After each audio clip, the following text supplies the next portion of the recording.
छलांग तो हम वक्त आने पर लगाएंगे, छलांग तो हम वक्त आने पर लगाएंगे। सारे मोहल्ले तुम खरीद दो, सारे मोहल्ले तुम खरीद दो, हुकूमत हम चलाएंगे, हुकूमत हम चलाएंगे। ज्यांना ज्यांना बोलता येतंय त्यांनी माझ्या पाठीमाग जोरदार घोषणा द्या। येळकोट येळकोट येळकोट येळकोट, बिरोबाच्या नावानं, बिरोबाच्या नावानं, माकूबाईच्या नावानं, बाळूमामाच्या नावानं, खंडोबाच्या नावानं, मसोबाच्या नावानं। हे मसोबा लय खतरनाक असतो, नाही बोलत त्याला अवघड होऊन जाईल। मसोबाच्या नावानं आज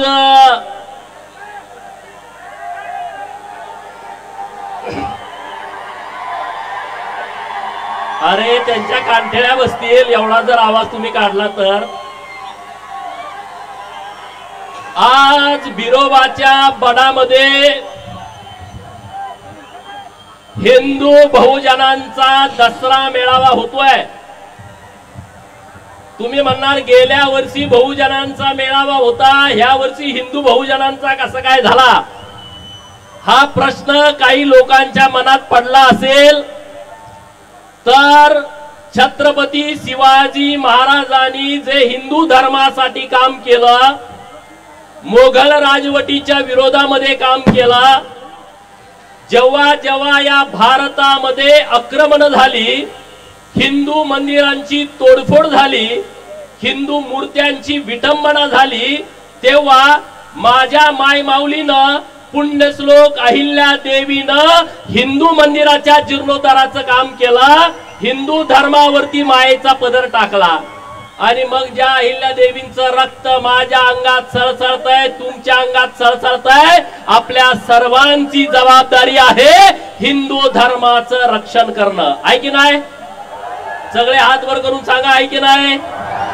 सगळे हात वर करून जोरदार सांगा, आहे की नाही? छत्रपती शिवाजी महाराजांच्या हिंदवी स्वराज्याची भगवी पताका, छत्रपती शिवाजी महाराजांच्या पश्चात धर्मवीर छत्रपती संभाजी महाराजांच्या पश्चात ज्यांनी खांद्यावरती घेतली त्या घराण्याचं नाव आहे सुभेदार मल्हारराव होळकर घराणा। आणि त्यामुळे इथून पुढे बिरोबाच्या मनामध्ये होणारा मेळावा हा हिंदू बहुजनांचा दसरा मेळावा असणार आहे।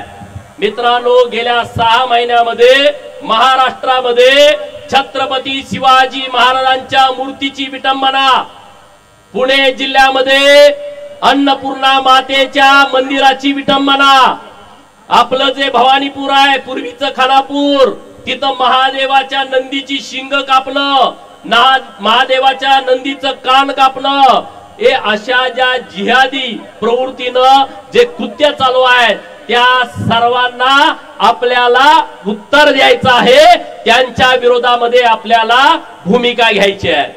मित्रांनो, दसरा मेळावा आहे, तुम्ही सगळे महाराष्ट्राच्या कानाकोपऱ्यातून इतक्या मोठ्या संख्येने इथं उपस्थित आहात।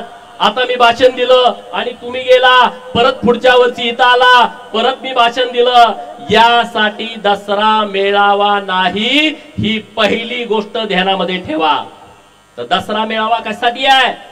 अरे आमच्या हृदयामध्ये बाळूमामांची शांतता आहे, आमच्या बहुजनांच्या हृदयामध्ये बाळूमामाची शांतता आहे, आणि आमच्या डोक्यामध्ये खंडोबाची खंडात तलवार आहे, आमच्या डोक्यामध्ये खंडोबाची खंडात तलवार आहे, आणि आमच्या बहुजनांच्या पोराच्या हातामध्ये महामानव विश्वरत्न डॉक्टर बाबासाहेब आंबेडकरांनी दिलेलं संविधान आहे। आणि या तिन्ही गोष्टीचा मिलाप करून आम्ही बहुजनांची पोरं पुढे जाणार आहे। मान्य आहे का तुम्हाला? मान्य आहे ना? हा देश संविधानावरती चालतो, हा देश कायद्याने चालतो, आणि त्यामुळं कायद्याची अंमलबजावणी करणं ही सरकारची जबाबदारी आहे आणि कायद्याचं पालन करणं ही आमच्या सर्व नागरिकांची जबाबदारी आहे। आणि म्हणून आम्ही बाबासाहेबांच्या संविधानानं जे नियम, जे अटी, जे कायदे आम्हाला दिलेले आहेत त्या कायद्याच्या प्रमाणे आम्ही चालतोय आणि इथून पुढे आम्ही चालणार आहोत। आज बिरोबाच्या बाणामध्ये आपला दसरा मेळाव्याच्या निमित्तानं तुम्ही सगळेजण आलाय, परंतु एक आम्ही बिरोबाच्या बाणाचा आराखडा आम्ही तयार केलाय। तो आराखडा आम्ही तुम्हाला एका मिनिटात दाखवणार आहे। आम्ही आतापर्यंत जवळपास 5 कोटी रुपये 14 ते 19च्या काळात, नंतर 3-3.5 कोटी रुपयाचा निधी आम्ही आणण्यामध्ये देवस्थान कमिटीच्या सोबत यशस्वी झालो आहे। परंतु आता इथून पुढे आम्ही बिरोबा बाणाचा एक आराखडा डेव्हलप केलाय। तो आराखडा तुम्हाला एका मिनिटात दाखवतो आणि मग मी माझं पुढचं भाषण करतो।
त्यामुळं आरेवाडीच्या बिरोबाचं डेव्हलपमेंट करणं ही आमची जबाबदारी आहे, हे आमचं कर्तव्य आहे। आणि राज्याचे लाडके मुख्यमंत्री माननीय देवाभाऊंच्याकडे माझी आरेवाडीतल्या समस्त बिरोबा भक्तांच्या वतीनं नम्रतेची विनंती आहे की हा आराखडा महाराष्ट्र राज्याच्या शिखर समितीच्या समोर आणून 160 कोटी रुपयाचा आराखडा एकाच वेळेस मंजूर करावा, ही मागणी आपली सगळी माननीय सरकारकडे आहे। आणि त्यामुळं नक्की आपण त्यामध्ये यशस्वी होऊ। आता तुम्हाला काय काय विषय वेगळे ऐकायचे असतील पण त्या विषयाकडे मी जास्त जाणार नाही।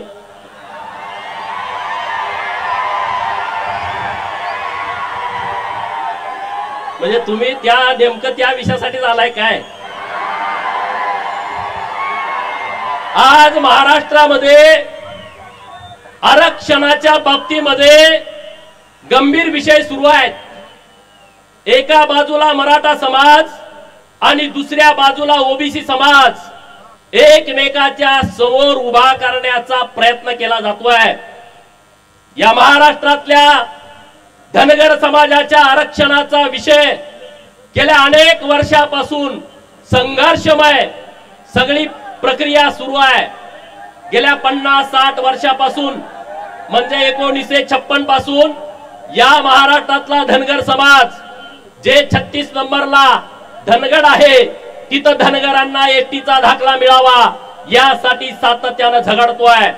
मग तेव्हाची नेतृत्व असतील, शिवाजीराव शेंडगे बापू असतील, माननीय अण्णासाहेब डांगे साहेब असतील, माननीय महादेवरावजी जानकर साहेब असतील, आणि या सगळ्या आरक्षणाचा मुख्य आयडॉल ज्यांना आपण म्हणतो ते स्वर्गीय बीके कोकरे असतील। तिथून आतापर्यंत आपल्या धनगर समाजाच्या आरक्षणाची लढाई सुरू आहे। आज महाराष्ट्रामध्ये मोठ्या प्रमाणामध्ये आंदोलन सुरू आहे आणि राज्य सरकारकडे आमची सगळ्यांची एकमुखान मागणी आहे की महाराष्ट्रातल्या धनगराच्या पोराच्या हातामध्ये एसटीचा दाखला पडला पाहिजे, ही आमची सर्वांची मागणी आहे। गोपीचंद पडळकरची जी धनगर समाजाच्या आरक्षणाच्या बाबतची काल भूमिका होती तीच आज आहे आणि तीच उद्या राहील आणि तीच एसटीचा दाखला धनगराच्या पोराच्या हातामध्ये पडत नाही तोपर्यंत तीच भूमिका राहील।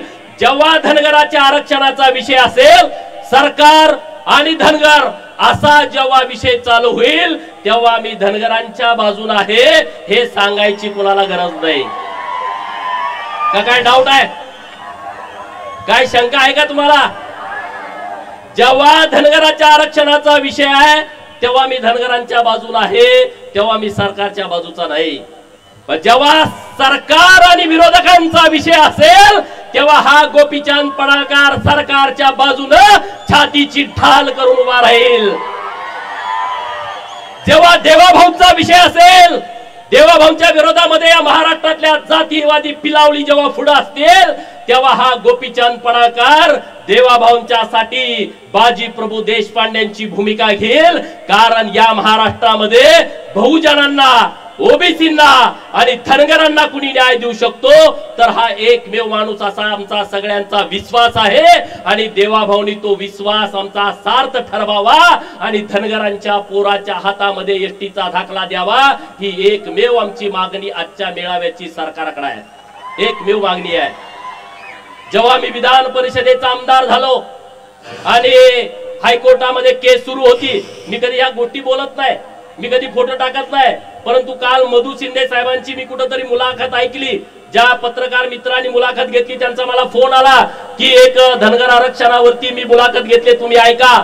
आणि ते मधु शिंदे साहेब जे महाराणी अहिल्यादेवी होळकर समाज प्रबोधिनी विचार मंचाचे अध्यक्ष आहेत आणि जेपी बघेल आहेत की ज्यांच्या अभ्यासाने हा पूर्ण आपला लढा सुरू आहे।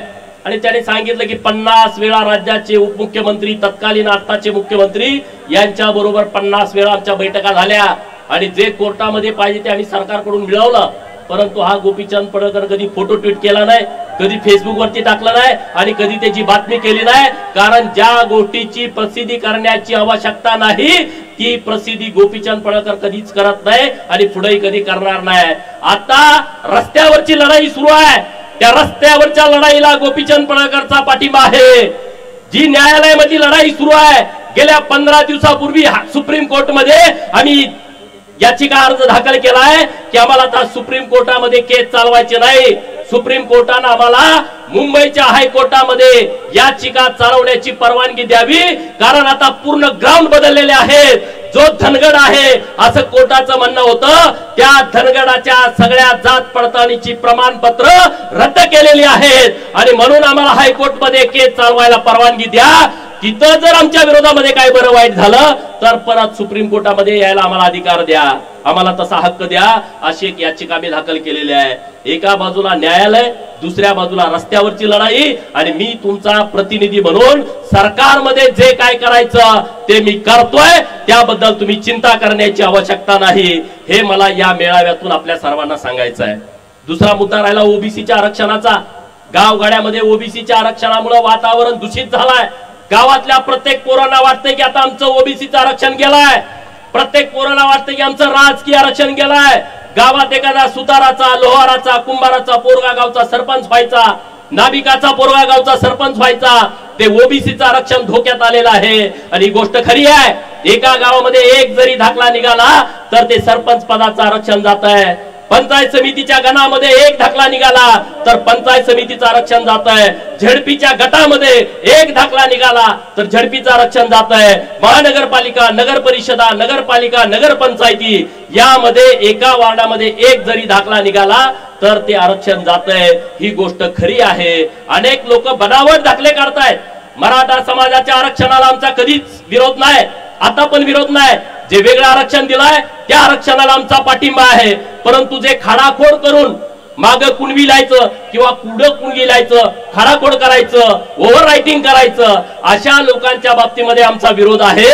आणि सरकारकडे आज माझी एकच मागणी आहे, हा जर ओबीसींचा आणि मराठा समाजाचा गावागावातला जर वाद मिटवायचा असेल तर सरकारकडे माझी एकच मागणी आहे, हे जे मराठा कुणबी आणि कुणबी मराठा प्रमाणपत्र या महाराष्ट्रामध्ये ज्या लोकांना मिळालेली आहेत, म्हणजे पंजाबराव देशमुखांनी विदर्भातल्या मराठा समाजाला तेव्हा आवाहन केलं होतं की तुम्ही कुणबी नोंदणी करा, त्या विदर्भातल्या सगळ्या मराठा समाजानं त्यांचं ऐकलं. त्यामध्ये यवतमाळ आहे, त्यामध्ये बुलढाणा आहे, त्यामध्ये वाशिम आहे, त्यामध्ये गोंदिया आहे, वर्धा आहे, नंतर अमरावती आहे, तिकडे चंद्रपूर आहे, गडचिरोली आहे, नागपूर शहर आहे, नागपूर ग्रामीण आहे.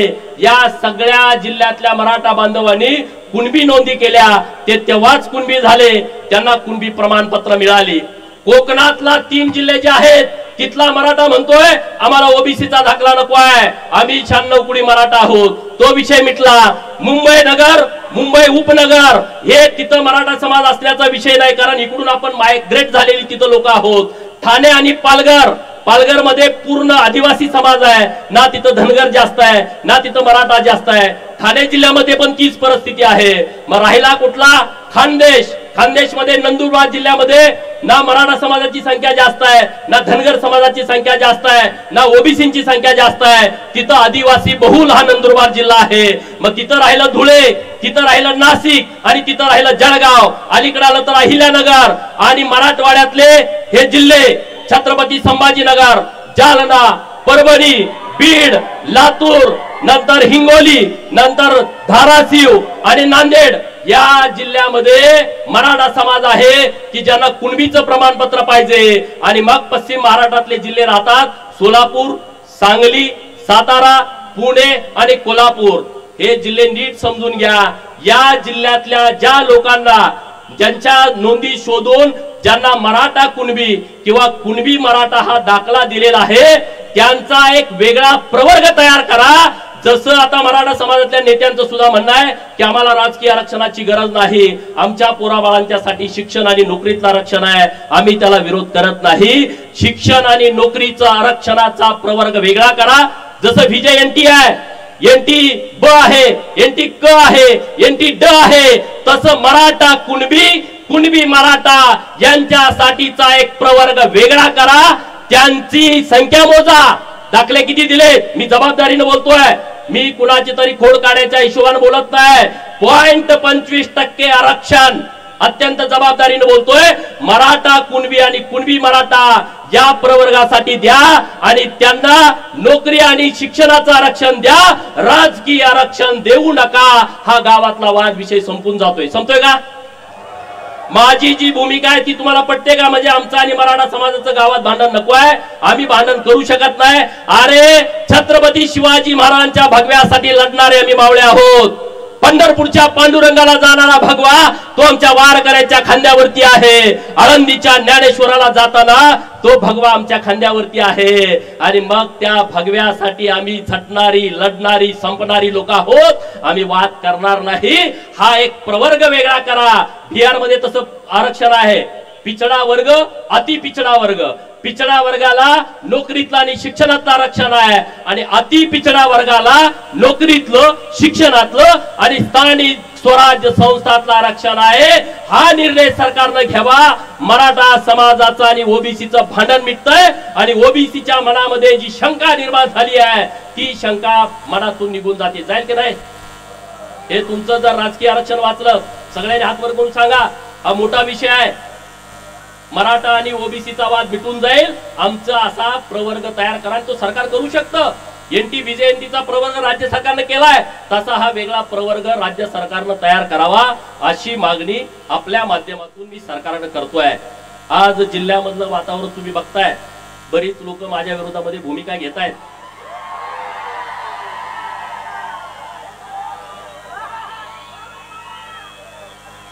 त्यांच्यासाठी मला एक डायलॉग सांगायचा आहे. अरे बड़ी से बड़ी हस्ती मिट गई मुझे झुकाने में बेटा. अरे बड़ी से बड़ी हस्ती मिट गई मुझे झुकाने में बेटा. तू कोशिश भी मत करना, तेरी उम्र जाएगी मुझे गिराने में. अरे तुम्ही सगळेजण गोपीचंदला टार्गेट करताय. गोपीचंदला टार्गेट करण्याचं कारण काय आहे? त्यांना माहित आहे हा लोकांना जागा करतोय. हे त्यांचं सगळ्यात मोठं दुखणं आहे. त्याचं मला लोकांना सगळं समजून सांगते आणि लोक आम्हाला नमस्कार करायची बंद करते. लोक आम्हाला बोकडं कापायची, घरी जेवायला बोलवायची बंद केलं.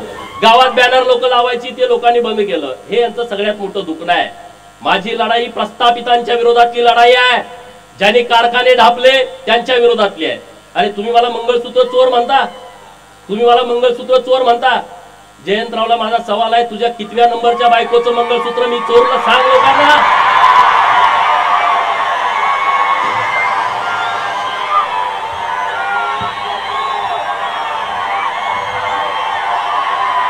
बरोबर ना?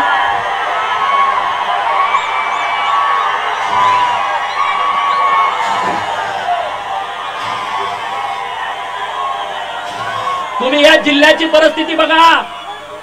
अरे या जिल्ह्यामध्ये खूप लोकांनी काम केलंय, क्रांतिसिंह नाना पाटलांनी काम केलंय, एक स्मारक नाही. क्रांतीवीर नागनाथांना नाईकवडींनी काम केलं, एक स्मारक नाही. अण्णाभाऊ साठेंनी इतकी मोठी क्रांती केली, 1.5 दिवस शिकलेला माणूस वाळवा तालुक्यातला, कुठं स्मारक नाही. हे सगळं बघा. कर्मवीर भाऊराव पाटील जैन समाजाचा माणूस, आणि या महाराष्ट्रातल्या बहुजनांना मोफत शिक्षण मिळालं पाहिजे म्हणून त्यांनी स्वतःचं आयुष्य खपून घेतला. अरे कर्मवीर भाऊराव पाटलांच्या मुळे अख्खा महाराष्ट्र उभा आहे. परंतु या जिल्ह्यातल्या प्रस्थापितांना कर्मवीर भाऊराव पाटलांचं आयतवडे गावात सुद्धा स्मारक करावं वाटलं नाही. ही माझी भूमिका आहे. तुमचे कुणाकुणाचे घरातले लोक म्हणजेच जिल्हा म्हणजेच महाराष्ट्र या गोष्टी मी मानत नाही. त्याला वाटतं मी चुकीचं बोलतोय. म्हणे गोपीचंद पडळकरचे संस्कार खराब आहेत.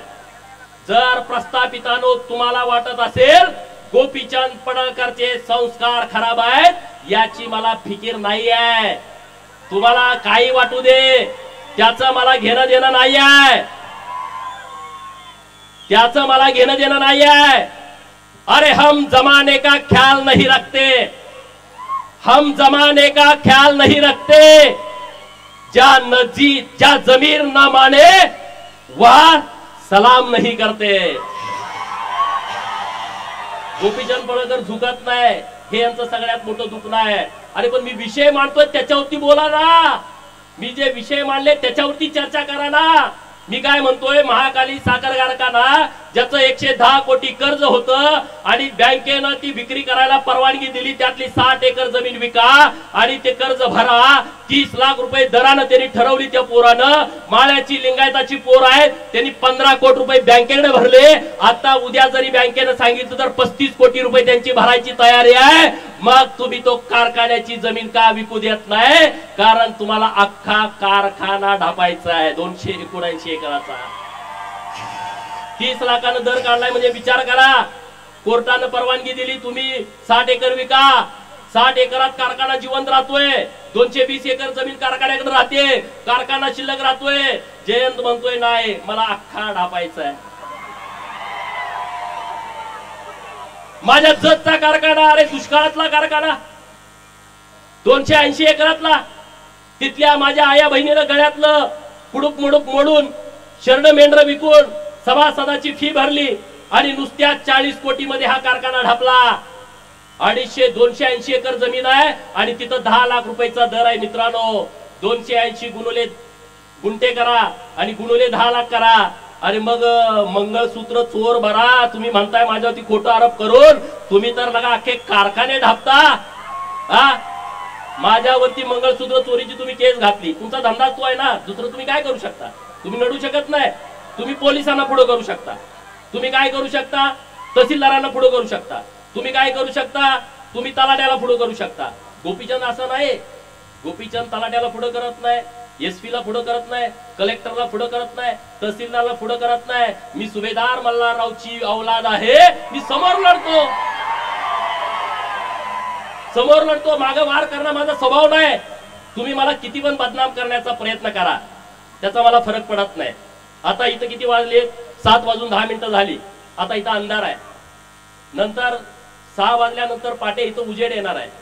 दुपारी 2 वाजता इथं कडक ऊन येणार आहे. संध्याकाळी परत शिरवाळ होणार आहे. म्हणजे सूर्योदय झालाय तर सूर्यास्त होणार. आता हे बिरोबाचं मंदिर आहे आणि बिरोबाच्या मंदिराच्या बाजूला छोटी छोटी मंदिर आहेत. हे मुख्य मंदिर बिरोबाचं आहे. अरे तुम्ही छोटी छोटी मंदिर आहेत, पण तुम्ही ओळखणार कुणाला? बिरोबाच्या नावाने ओळखणार ना. कुठल्याही मोठ्या मंदिरामध्ये छोटी छोटी मंदिरं उभा केली तरी तुम्ही बिरोबाच्याच नावाने ओळखणार. आणि त्यामुळं माझ्या विरोधामध्ये किती अशी वादळ तुम्ही निर्माण केली, त्या वादळातून उभा राहतो, त्याचं नाव गोपीचंद पडळकर आहे, त्याचं नाव गोपीचंद पडळकर आहे. तुम्ही काही करा, त्याचा मला फरक पडत नाही. अरे गदी माडगुळकर, व्यंकटेश माडगुळकर, शंकरराव खरात, वीस खांडेकर मराठी भाषा उंचीवरती नेली, 7 समुद्रापलीकडे नेली. कधी तुम्हाला त्यांची आठवण आली? नाही आठवण आली. तुम्हाला त्यांची आठवण येत नाही. तुम्ही त्या विषयावरती बोलत नाही, त्या विषयावरती तुम्ही भूमिका मांडत नाही. अरे माझ्या विरोधात तुम्ही काय एकवटला? या लव जिहादच्या विरोधामध्ये मी ओपन भूमिका घेतली. त्यांच्या लक्षात आलं की आता भूमिका घ्यायला लागलाय. एक आमची बहीण गुंडेवाडीची, तिला धर्मांतरण करून म्हणून मारलं, आत्महत्या करण्यास तिला प्रवृत्त केलं. या सगळ्या पादऱ्यांच्या विरोधामध्ये मी भूमिका घेतली. अरे एकटा गोपीचंद 10 मिनिटं बोलला आणि अख्ख्या महाराष्ट्रातले पादरे रस्त्यावरती आले. 36 का कितीतरी मोर्चे माझ्या विरोधात झाले आणि ते म्हणले ह्याची आमदारकी घालवा. अरे म्हटलं काय आमदारकी काय, कुठला काय तुमच्या उकरड्यातला काय कचरा आहे का रे? आमदारकी काय तुमच्या परड्यातला भाजीपाला आहे का? जत विधानसभा मतदारसंघातल्या मायबाप जनतेने मला निवडून दिलाय, त्यांना तो अधिकार आहे. मग हा पादरेच्या कार्यक्रमाला गेला, हा जिहाद्यांच्या कार्यक्रमाला गेला आणि तिथं माझ्या विरोधामध्ये भाषण करतोय, म्हणजे हा हिंदू विरोधी आहे. ईश्वरपूर मधल्या लोकांनी लक्षात ठेवला पाहिजे, ही औलाद हिंदू विरोधी आहे, त्याला जागा दाखवायची वेळ आलेली आहे. बरोबर की नाही? अरे पण तुम्ही मला भीती दाखवताय. कोणाला भीती, कोणाला दाखवताय? गोपीचंद पडळकरला. तुम्ही माझ्या डोक्यात जाण्याचा प्रयत्न करू नका. मला ज्यांना ज्यांना वाटतंय गोपीचंद पडळकरच्या डोक्यात जायचंय, त्यांच्यासाठी मी एक वाक्य म्हणतो, don't ever try to get inside my head. Don't ever try to get inside my head, it's dark for you. तुम्ही जर माझ्या डोक्यात जाण्याचा प्रयत्न केला तर ती तुमच्यासाठी काळी कुट्ट अंधाराची रात्र असेल, हे लक्षात ठेवा. त्याला वाटतंय गोपीचंद म्हणजे मेंढरा मागचा आहे. होय, मेंढरा मागच आम्हाला, आमचा ओव्या गाणारा मेंढरा मागा असतो. तो शाळा शिकलेला नसतो, पण अख्खं रामायण ओवी मध्ये गातो. आमचा मेंढका मेंढरा मागा असतो. तो तिथं शाळेत गेलेला नसतो, परंतु अख्खी गीता त्याला पाठ असते. त्यानं कुणाकडून तरी वाचून घेतलेलं असतं. आमचा 10वीचा 12वीचा MPSCचा पोरगा सुद्धा रात्रंदिवस अभ्यास केल्याशिवाय त्याला एका वाक्यातलं उत्तर लिहिता येत नाही. पण मेंढरा मागे जाणारा माझा मेंढका अख्खा इतिहास सांगतो. ही बुद्धी आम्हाला बिरोबानं दिलेली आहे, ही बुद्धी आम्हाला परमेश्वरानं दिली आहे. डॉक्टर बाबासाहेब आंबेडकर साहेब म्हणाले होते, जगा पण वाघासारखं जगा, शेळीसारखं तुम्ही जगू नका. डॉक्टर बाबासाहेब बोलले होते, जगा पण वाघासारखं जगा. आणि बाबासाहेब बोलले होते, मला जेवढं आयुष्य मिळेल तेवढं मी वाघासारखं जगेन आणि या देशातल्या जे लोक आम्हाला गुलाम करतायत त्या लोकांना त्यांची जागा दाखवून देईन. आणि डॉक्टर बाबासाहेब आंबेडकर साहेबांनी तेच केलं. ते वाघासारखे जगले आणि म्हणून तुम्हाला पण वाघासारखं जगावं लागेल. जगणार की नाही? कुणाला वाटते वाघासारखं जगावं? अरे सांगलीमध्ये म्हणले महाराष्ट्र संस्कृती बचाव सभा आणि मला आई म्हणून शिव्या देत होते. मला ते गोप्या गोप्या म्हणले का नाही सांगा? कुठल्या टीव्ही वरती ह्याच्यावर चर्चा झाली का? एक विधानसभेचा आमदार ज्याला 40,000च्या मतांनी निवडून दिलाय त्याच्या विरोधामध्ये हे शिव्या देत आहेत, हे गोप्या गोप्या म्हणतायत. कुठं डेबिट झालं नाही, कुठं तिथं असा स्पेशल रिपोर्ट झाला नाही.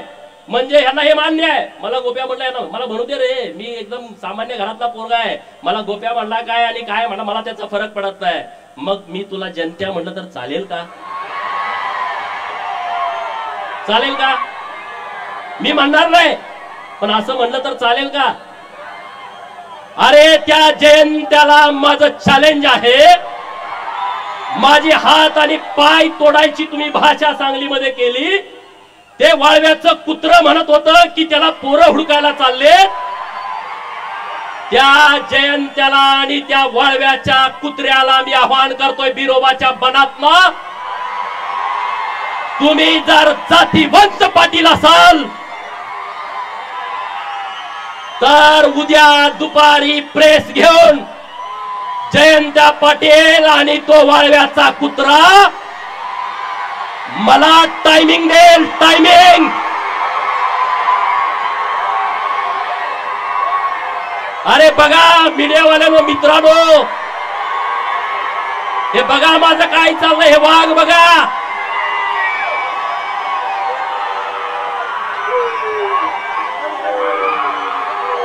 माझं वाक्य पुढचं ऐकून घ्या. जयंत्या आणि वाळव्याच्या कुत्र्यानं उद्या मुंबईमध्ये, सांगलीमध्ये प्रेस घ्यायची आणि त्यांनी सांगायचं गोपीचंद पडळकरला ईश्वरपूर मध्ये यायचं की वाळव्यात यायचं, दिनांक, वार आणि वेळ मला सांगा, मी तिथं येतो. बरोबर ना? माझ्याकडे पोरं यायची गरज नाही रे, ती तुमच्यात हिंमत नाही डरपोकानो. पण मी तुम्ही सांगाल तिथं येतो, हे मला तुम्हाला सांगायचं आहे. जायचं ना? जायचं का? मीडियावाल्यांना माझी विनंती आहे, त्याला सांगा असं गोपीचंदला बदनाम करून, भीती घालून गोपीचंद थांबणारा माणूस नाही आहे. गोपीचंद फकीर माणूस आहे ना, मला आगे ना पिछा. तुम्ही मला किती जरी बदनाम करण्याचा प्रयत्न केला तर मी घाबरत नसतो. अरे मेरे जैसा बनने की तुम छोड़ दो, अरे मेरे जैसा बनने की तुम छोड़ दो, क्योंकि शेर पैदा होते हैं बनाने नहीं जाते. बरोबर ना? कुत्री अशी बोळक्याने येतात. मगाशी संदीप बाबा म्हणले ती शिकारी कुत्री नाही, ती गावठी कुत्री आहेत. आणि अशा गावठ्या कुत्र्यांना मी तुडवतच इथपर्यंत आलोय. अरे या महाराष्ट्रातल्या प्रस्थापितांच्या विरोधामध्ये मी भूमिका घेतो, ज्यांना मी लवत नाही, ज्यांना मी नमत नाही. त्या विधान भवनामध्ये पण गोंधळ झाला, सगळ्यांनी माझ्यावरती टीका. अरे पण एक फडतूस माणूस तिथं विधानसभेच्या आमदारांना एवढ्या गर्दीमध्ये वाकडं बोलतोय, वाईट वाईट बोलतोय, मग त्याच्या काय पाया पडायचं का? त्या तज्ञांनी त्याच्यावर मतच व्यक्त केलं नाही. हे महाराष्ट्रातले तज्ञ स्वतःला समजतात ना, घरात त्यांना बायका जेवायला देत नाहीत, पण ते तज्ञ असतात. ते म्हणे गोपीचंद पडळकरनं विधान भवनाची आबरू घाला. अरे मी आबरू वाचवली? एका आमदाराला कोणतर फडतूस माणूस ज्याचा पुढाऱ्यांना बाया पुरवायचा धंदा आहे, तो माणूस वाकडं बघत असेल. आणि मी आमदारकीला भेट नाही रे, अशी आमदारकीला मी भेट नाही. माझा जन्म मी मागे सांगितलं होतं आमदार, खासदार आणि मंत्री होण्यासाठी झालाय, त्याच्यासाठी मी भेट नाही. त्याच्यासाठी मी काय असं करत नाही वेगळं काहीतरी प्रयत्न. अरे जतच्या लोकांनी मला सन्मानपूर्वक महाराष्ट्राच्या विधान भवनामध्ये पाठवलाय, जतच्या लोकांचं विरोबाच्या बनातनं मी जाहीर आभार व्यक्त करतो, जाहीर आभार व्यक्त करतो. कारण ही माझी शेवटची निवडणूक होती, ही निवडणूक माझी शेवटची होती. कारण मी 2009 विधानसभा, 2012 जिल्हा परिषद, 2014 विधानसभा, 2019 लोकसभा सांगली, 2019 बारामती विधानसभा आणि 2024 जत विधानसभा, 5 निवडणुका मी याच्या अगोदर लढलो होतो. आणि आता 6 निवडणुका झाल्या. लोकांना वाटते गोपीचंद पडळकरला लॉटरी लागली. अरे जरा अक्कल जरा चालवा, डोकं जरा चालवा. अशी लॉटरी सगळ्याला लागत असते ना, सगळेच नेते झाले असते. या सगळ्या लोकांच्यामुळे ही लॉटरी लागली मला. ही सगळी महाराष्ट्रातली मायबाप जनता आहे ना, त्यांच्यामुळे मला लॉटरी लागली आहे.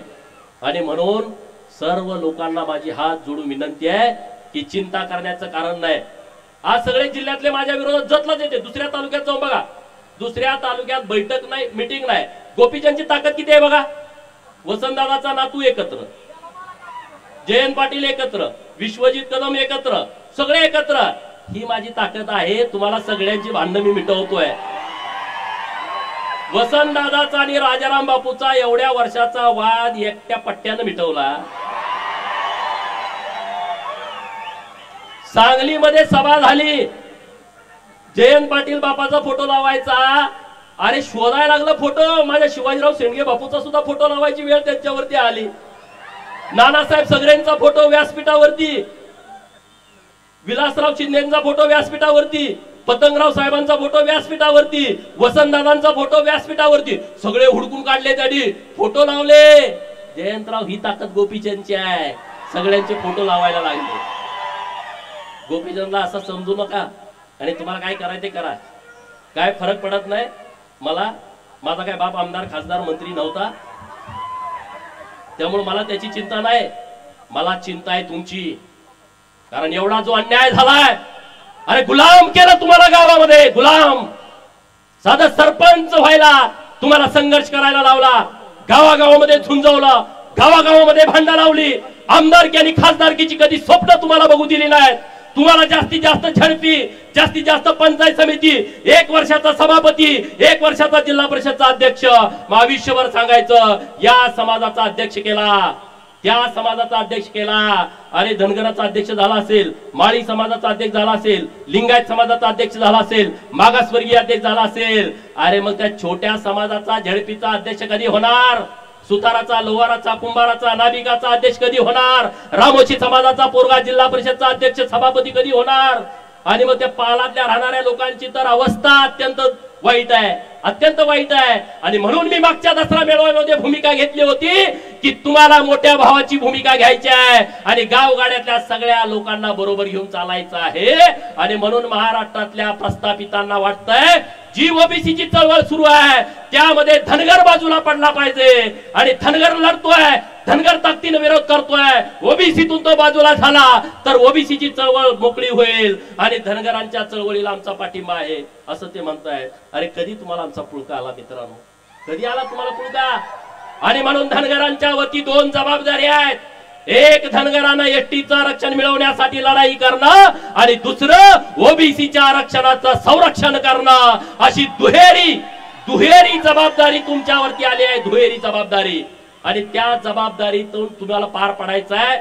मला तुम्हाला आता विनंती करायची आहे, गावागावामध्ये जी पोरं शिकलेत, अधिकारी झालेत, त्यांच्या सत्काराचे कार्यक्रम ठरवा. परवा मी डपळापूरला गेलो, नंदीवाले समाजाची एक पोरगी पोलीस झाली, अख्ख्या समाजात आनंदाचं वातावरण.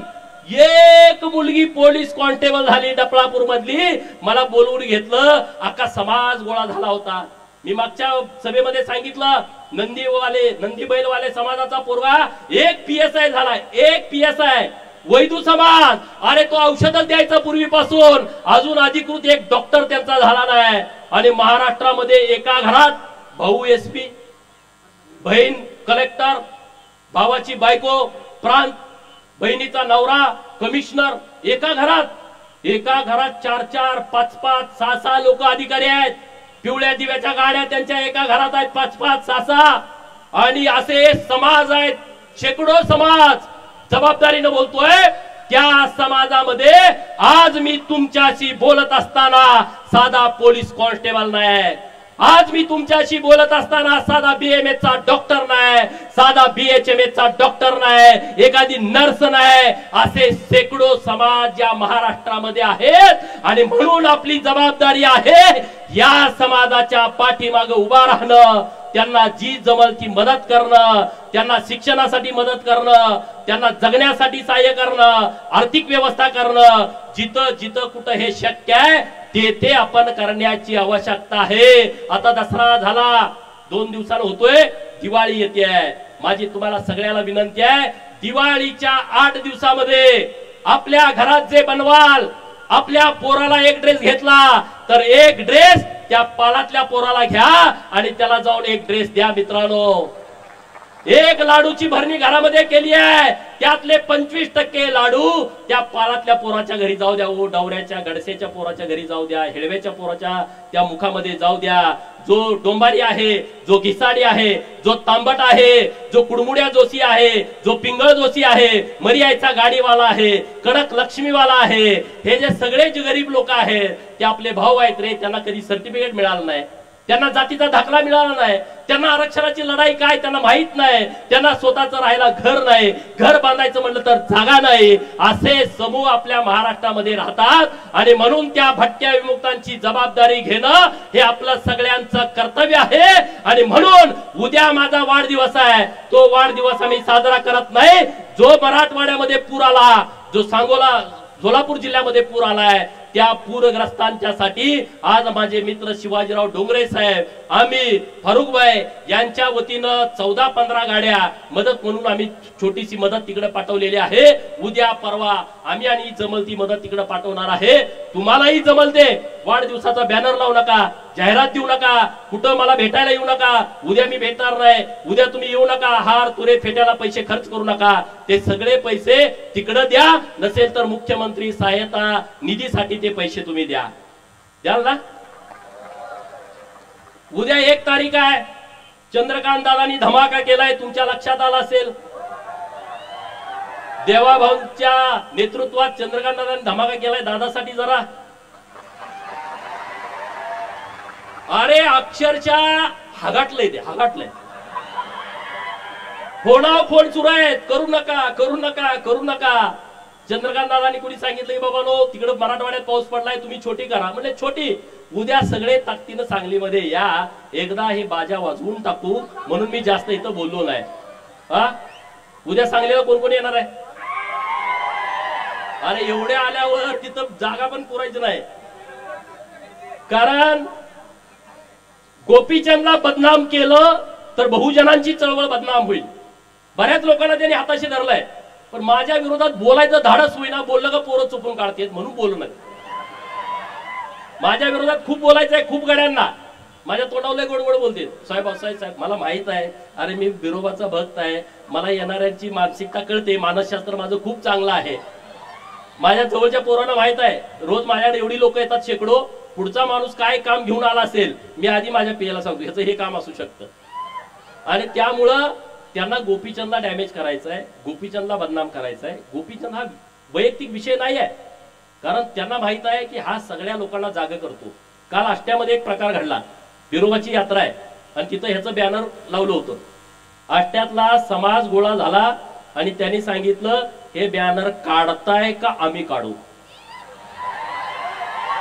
कालची घटना मी सांगतोय, मला हेच पाहिजे हो, मला दुसरं काय नाही, तुम्ही स्वाभिमानी राहावा, कुणाच्या मागे पुढे फिरू नका, आणि सन्मानाने फिरला तर तुम्हाला विचारलं पाहिजे सन्मानानं। आमदाराच्या घरी गेला तुमच्याकडे बघत पण नाहीत, बोलत पण नाहीत, चहा पी पण म्हणत नाही, आम्ही आमदार कशाला, तो तुमच्या मागे लागला पाहिजे। माझं जरा ऐका, ते हुडकत येईल तुम्हाला, कुठं आहे काय आहे काय करताय, मी मेंढराकडे आहे मी तिथं येतो, मी मळ्यात आहे मी तिथं येतो, आम्ही रानात आहे मी तिथं येतो, मी कुंभार आहे तिथं मी गाडगं करतो, आम्ही तिथं येतो ना।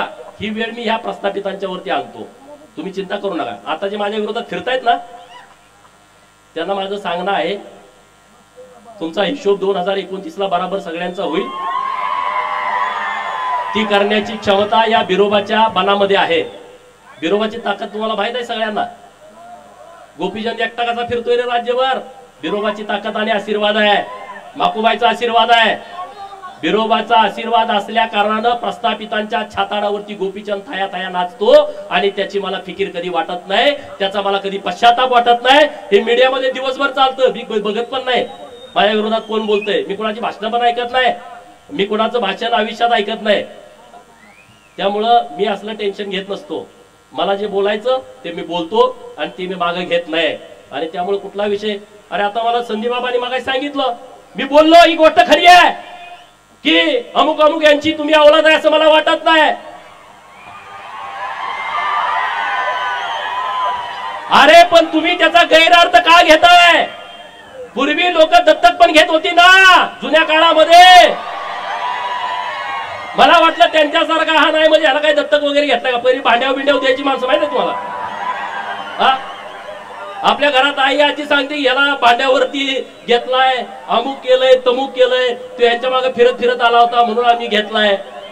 आपल्या गावात कितीतरी असे स्टोर आहेत, गावात हे तुला कुणी काढलाय सहज म्हणते ती माणसं, म्हणतात की नाही, हे तू कुणाची औलाद आहे रे, तुला काय असं करतो, सहज गावात बसल्यावर दिवसातनं 1000 वेळा लोक बोलतात, 1000 वेळा। मी एकदा बोललो का असं रान तापतंय महाराष्ट्रामध्ये, म्हणे ह्याची संस्कृती खराब आहे, अरे जो बिरोबाचा भक्त आहे त्याची संस्कृती खराब असू शकत नाही, जो अहिल्या देवीचा वारस आहे तो महाराष्ट्रातला कुठला पोरगा खराब असू शकत नाही, तुमच्या नांग्या ठेचतोय म्हणून मी खराब आहे, आणि तुमच्या नांग्या मला ठेचायच्याच आहेत। आता ज्यांचा आरक्षणाचा लय कळवळ आलाय, जे ते उठतोय म्हणतोय धनगर आरक्षणाला आमचा पाठिंबा आहे, धनगर आरक्षणाला आमचा पाठिंबा आहे. तुमच्या बापाचं पत्र घेऊन द्या की रे, देवाभाऊकडे नेऊन द्या की आमचा धनगरांचा पाठिंबा आहे. इकडे धनगराचं आंदोलन चालू झालं, तिकडे त्याच दिवशी आदिवासी कसं काय आंदोलन करतात रे? कोण आहे त्यांच्या मागे? कोण आहे त्यांच्या मागे? इकडे आंदोलन सुरू झालं, तिकडे ते 5-25 गोळा झाले. धनगरांना घुसू देणार नाही. कोण करतंय? कुणाच्या जवळची ही माणसं आहेत? आणि इकडे तुम्ही आम्हाला सांगता का रे आरक्षणाचं? धनगर आरक्षण मिळवण्यासाठी धनगर सक्षम आहे आणि तो मिळवेल. ना उमेद होऊ नका, नाराज होऊ नका. अनेक अडचणी आहेत त्यामध्ये, ज्या गोष्टी उघड बोलता येत नाहीत, परंतु जे संविधानानं आहे ते मिळवल्याशिवाय या महाराष्ट्रातला धनगर शांत बसणार नाही. आणि ते करत असताना ओबीसीच्या चळवळीला पाठबळ देईल. मराठा समाजाच्या विरोधामध्ये आमची भूमिका नाही, ही काळ्या दगडावरची पांढरी रेघ आहे. परंतु कायदा मोडून चुकीच्या पद्धतीनं जर कोणी करत असेल तर त्या गोष्टीला आमचा विरोध आहे, हे आमचं सगळं जग जाहीर आहे. त्यामुळे कुणी असा विरोध करण्याच्या भानगडीमध्ये आम्ही नाही आणि त्यामुळे त्याचा कोणी विचार करू नये. परंतु मी जी सरकारकडे अत्यंत जबाबदारीने मागणी केलेली आहे, हा जर तुम्ही प्रवर्ग वेगळा केला तर मराठा समाजाच्या मुलांना शिक्षण आणि नोकरीतलं आरक्षण मिळेल आणि आमच्या ओबीसीचं गावगाड्यातलं, स्थानिक स्वराज्य संस्थेचं, ग्रामपंचायत, पंचायत समिती, जिल्हा परिषद, नगरपंचायत, नगरपालिका, नगर परिषदा आणि महानगरपालिकेतलं आरक्षण आणि किंवा सहकारी संस्थांमधलं आरक्षण आमचं धोक्यात येणार नाही. आम्ही पूर्ण ताकदीनं असं केल्याच्या नंतर सरकार बरोबर राहू. ओबीसीच्या बाबत अनेक सरकारने निर्णय घेतलेत, याची आम्हाला जाणीव आहे. ओबीसीचं मंत्रालय स्थापन करणं हे देवाभाऊनी काम केलेलं आहे. ओबीसीच्या मुलांना महाज्योती स्थापन करणं, आज आपल्या पोरांना एमपीएससी करताना, युपीएससी करताना हॉटेलचं ऍडमिशन हे सरकारच्या माध्यमातून मिळतंय. हे सरकारनं आम्हाला केलंय. प्रत्येक जिल्ह्याला 2 वसतिगृह, 1 मुलींना 1 मुलांना सरकारनं आम्हाला केलंय. 200 मुलांना ऍडमिशन मिळतं. ओबीसीच्या मुलांना वसतिगृहात ज्यांना ऍडमिशन मिळत नाही त्यांना स्वाधार नावाची योजना आणली आहे. तालुक्याला गेला तर 38,000, जिल्ह्याला गेला तर 43,000, विभागीय कार्यालयाच्या ठिकाणी गेला तर 51,000 आणि मुंबई, नवी मुंबई, ठाणे, पुणे, पिंपरी चिंचवड आणि नागपूर या मेट्रो सिटी मध्ये गेला तर आपल्या पोराला 61,000 रुपये मिळतात. ते ओबीसीच्या पण पोराला मिळतात आणि धनगरांच्या पोरांना मिळतात. 600 ओबीसीची मुलं, 600 धनगरांची मुलं. एक ना अनेक योजना सरकारच्या माध्यमातून चालू आहेत. देवाभाऊनी ओबीसींच्या साठी खूप केलाय, पण माझी त्यांना विनंती आहे की ओबीसींचं संरक्षण करणं ही तुमची जबाबदारी आहे. धनगर तुमच्या बाजूला ठामपणे उभा आहे. धनगरांच्या आरक्षणाची अंमलबजावणी करणं ही तुमची जबाबदारी आहे. आम्ही तुमच्या पाठीमागे ठामपणे उभे आहोत. न्यायालयीन लढाईमध्ये सरकारनं, देवाभाऊनी आणि एकनाथ शिंदेनं खूप मदत केलेली आहे. मी तमाम महाराष्ट्रातल्या धनगरांच्या वतीनं तत्कालीन उपमुख्यमंत्री देवाभाऊंचं आणि एकनाथ शिंदे साहेबांचं मनापासून आभार मानतो. कारण 3 वेगवेगळी ॲफिडेव्हिट दिली होती. मंत्र्यानं काल मी मधु शिंदेची मुलाखत ऐकली. मंत्र्यांनी 1 महिना फाईल त्यांच्या कपाटात नेऊन ठेवली होती. ती फाईल काढण्यासाठी या गोपीचंदला किती वेळा जावं लागलं असेल हे मी कधी तुम्हाला सांगितलं नाही. पण मी आणि मधु शिंदे रात्रंदिवस तिथं थांबलो. जेव्हा जेव्हा देवाभाऊंच्याकडे गेलो त्यांनी आम्हाला कधीही नाराजी व्यक्त केली नाही. समाजाची सगळी लोक होती, सगळ्या बैठकीमध्ये होती, मीच होतोय असा विषय नाही. परंतु धनगर समाजाच्या आरक्षणाच्या बाबतीमध्ये जे काय लागल ते आपण करू. सुप्रीम कोर्टामध्ये याचिका मी दाखल केली आहे. आता सुट्टी आहेत, येत्या 4-5 दिवसामध्ये परवानगी मिळाल आणि सर्व याचिकेचा खर्च हा तुमचा पोरगा गोपीचंद पळकर करणार हे मी सगळ्यांना सांगितलंय. कुणी सुद्धा वर्गणी द्यायची गरज नाही. मग त्याला 50 लाख लागू दे, 1 कोटी लागू दे, 1.5 कोटी काही लागू दे, मी माझं रान विकेल, पण धनगर समाजाच्या आरक्षणाच्या वकिलाची फी आम्ही भागवेल. आम्ही इकडे लढाई लढू, पण सरकारनं सरकारच्या पद्धतीनं काय मार्ग काढायचा त्यांनी त्यांचे तज्ञ लोक कामाला लावा. तुम्ही वकील सगळे कामाला लावा. कारण सरकारची भूमिका वेगळी असते. मराठा समाजाचं आरक्षण आलं, सरकार स्वतः केस लढतं. सरकार स्वतः 25-25 लाख एका दिवसाची फी देतं. धनगराची लढाई आली, सरकार धनगराच्या विरोधामध्ये असतं, आम्हाला वकील द्यावा लागतो. तिथं गोंड लोकांची केस चालू होती, सरकार विरोधामध्ये गोंड वर्गणी काढतात, हायकोर्टचा निकाल लावून घेतात, सरकार सुप्रीम कोर्टामध्ये जातं. म्हणजे तुम्ही लक्षात घ्या, हे तुमच्या ताकदीवरती सरकार तुमच्या बाजूला राहायचं का विरोधात राहायचं ठरवतं. त्यामुळे तुम्ही सगळे एक व्हा आणि सरकारचा आपल्याला जसं न्यायालयीन लढाईत पाठिंबा होता तशा पद्धतीचा जर पाठिंबा मिळवायचा असेल तर आपल्या सर्वांना सर्व शक्तीनिशी एक व्हायचं आहे. 300वी जयंती होती अहिल्यादेवींची. अरे कधी कुणी साजरी केली होती का? कधी तुमच्या कानावर आलं का? सरकारचं पत्र बघा, तहसीलदारांचं आता पत्र बघा, पीआयचं पत्र बघा, डीवायएसपीचं पत्र बघा, प्रांताचं पत्र बघा, कलेक्टरांचं पत्र बघा, एसपीचं पत्र बघा, सचिवांचं पत्र बघा आणि महाराष्ट्रातल्या सगळ्या खात्याचं पत्र बघा मंत्र्यांचं. त्यावरती अहिल्या देवीचा 300वी जयंतीचा लोगो असणारा फोटो आहे मित्रांनो. पहिल्यांदा घडतंय असं, पहिल्यांदा. सगळ्यांना आदेश आहेत, ज्या कुणी अधिकाऱ्यांचे त्याला लाव, तिथं फोटो लाव. पुण्यश्लोक 300 फोटो तिथं लावलाय. हे अहिल्या देवींच्या जयंती, अहिल्या देवीच्या स्मारकाला 686 कोटी रुपये मंजूर केलेत, 686 कोटी रुपये. आणि जतला नवीन एक अहिल्या देवींचं स्मारक देवाभाऊ देत आहेत, त्याची किंमत आहे 100 कोटी रुपये. तिथं अहिल्या देवींचा सर्व होळकरशाहीचा सर्व इतिहास आम्ही जतच्या नगरीमध्ये निर्माण करण्याचा प्रयत्न करतोय. आणि त्यामुळं तुम्ही म्हणणार नेमकी तुमची भूमिका काय आहे? मी सरकारमधला प्रतिनिधी आहे, मी सरकारमध्ये सरकारची भूमिका मांडतो. समाजाचा विषय आला, समाजाची भूमिका मांडतो. ओबीसींचा विषय आला, ओबीसींचा विषय मांडतो. पण सरकार पूर्ण शक्तीनिशी आपल्या बरोबर आहे, आपल्या बरोबर ताकदीनं उभा आहे. वेगवेगळ्या योजना सरकार आणतंय, त्या योजनांचा सगळ्या बहुजनांच्या पोरांनी लाभ घ्यावा. वसंतराव नाईक महामंडळाच्या माध्यमातून 15 लाखाची कर्ज देण्याची योजना सुरू आहे. सगळ्या ओबीसींच्या पोरांना आव्हान आहे, प्रत्येक जिल्ह्याच्या उद्योग भवन मध्ये जावा आणि तिथं वसंतराव नाईक आर्थिक विकास महामंडळामध्ये तुम्ही अर्ज करा आणि ते 15 लाख बिनव्याजी सरकार व्याज भरणार आहे आणि तुम्ही ते कर्ज प्रकरण मंजूर करून घ्या. तिथं देण्यासाठी अडचण आहे मला माहित आहे, परंतु त्यांच्या मानगुटीवरती बसवायचं आणि ते कर्ज मंजूर करून घ्यायचं.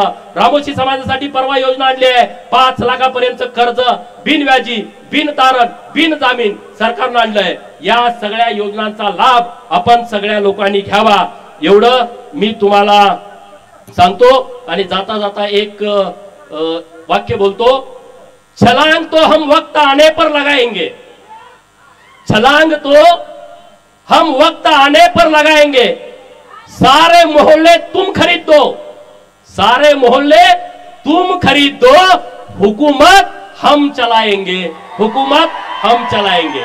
त्यांना काय करायचे करू द्या, त्यांनी सगळं घेऊ द्या.